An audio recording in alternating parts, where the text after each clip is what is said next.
Hey guys, this is a follow-up to the video I did on the aftermath of SB 1067.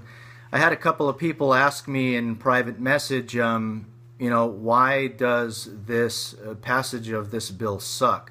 With all the information I've been reading about it, I think my head is full and about to explode, but I'm going to try to do my best. Simply, and there are quite simply, when you have a constitutional republican form of government, there are checks and balances, and there's jurisdiction, and there are separations of powers. These things are absolutely critical in the maintenance of a free people. If we abandon the jurisdictional boundaries and blur or destroy the checks and balances and the separations of power, it allows this power to become arbitrary and easily put in the hands of government, because the citizens then have no clue on what the law is. And that's much of what we're facing today. As you can see, we're spiraling out of control. We're becoming more lawless the more laws that are being created. I don't know if that will surmise or state it or whatever.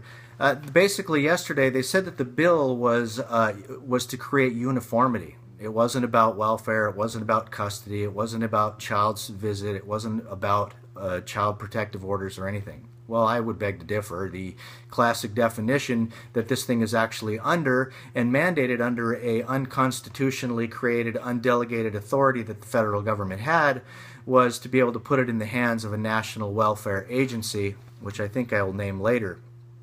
The other danger about this is it puts the freedom and the sovereignty of the federal government and the sovereignty of the states and the sovereignty of the people in the hands of a supranational government.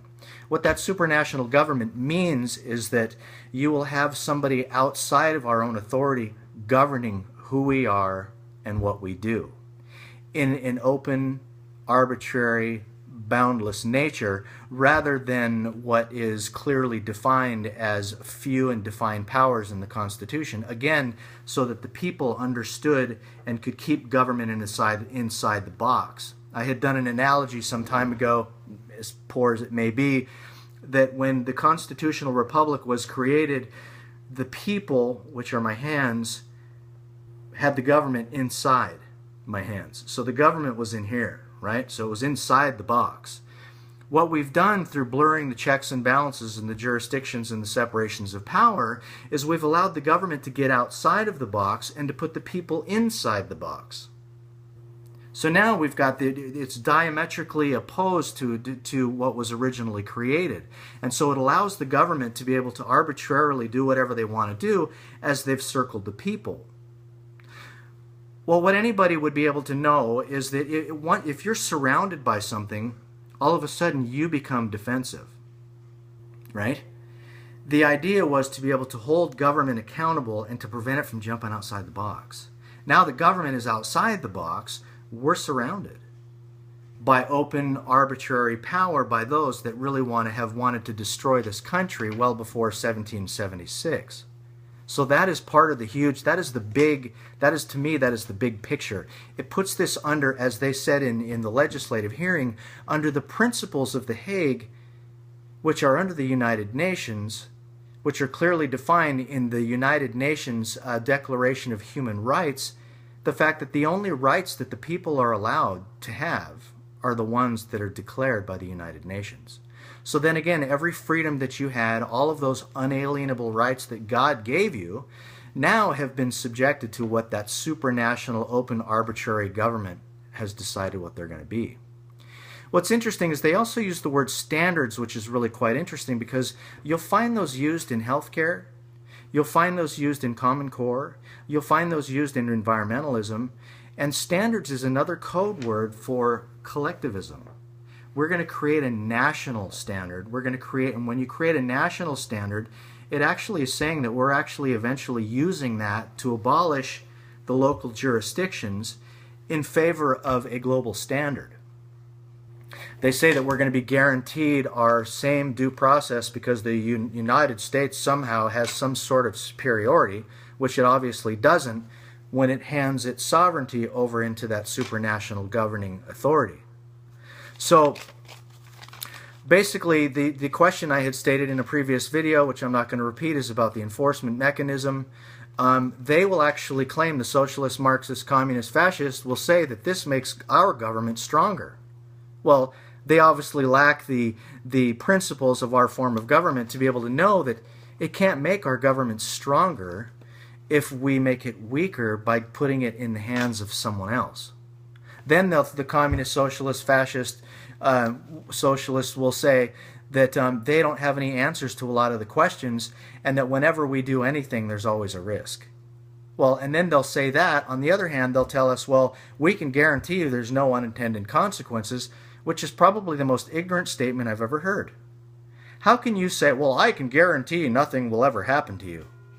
If that was true, there would be no such thing as something called unintended consequences, because you never intended for them to be there, which means they caught you by surprise and you just didn't happen to think clearly enough on the issue, which is why we're trying to use our brains rather than our hearts.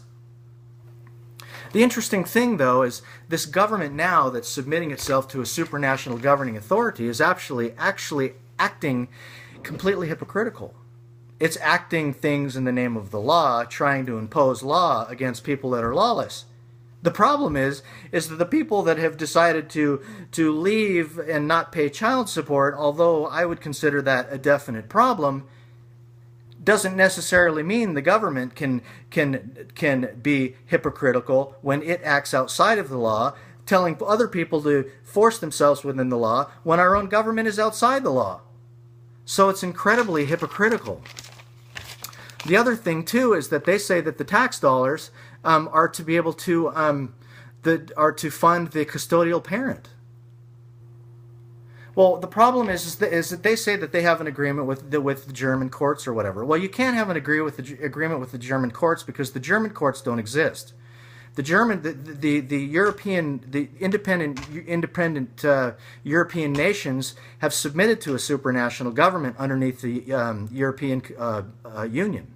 So they've got a European Union tribunal. When the Netherlands and France had the opportunity to be able to vote for an EU constitution and they voted against it, in order to be able to force this thing down on them, they actually had to sign the Treaty at Lisbon in 2007 to obliterate the sovereignty of all of the European nations. It's funny that they say that we're not going to be violating any constitutional authority. I thought, are you kidding me? I mean, I've studied very, very hard to understand the Constitution and the principles of government and freedom and all of those things. So they're telling me that this is going to be a federal health and welfare enforcement agency, but somehow there's no delegated authority to create the health and welfare division in our federal governments, but somehow now that the federal government is controlling the states, but not only that, the federal government and the states are submitting to a supranational governing authority, and the whole problem is that it completely obliterates our sovereignty and our rule of law. So the idea that it's constitutional is completely ridiculous. They say that there's actually 30 or more federal agencies, enforcement agencies. Well, to my knowledge in the Constitution, the federal government does not have the enforcement mechanism, especially to be able to enforce something that is unconstitutional, considering that the states have the police power in most of those issues. They said they have extensive technological safeguards to be able to protect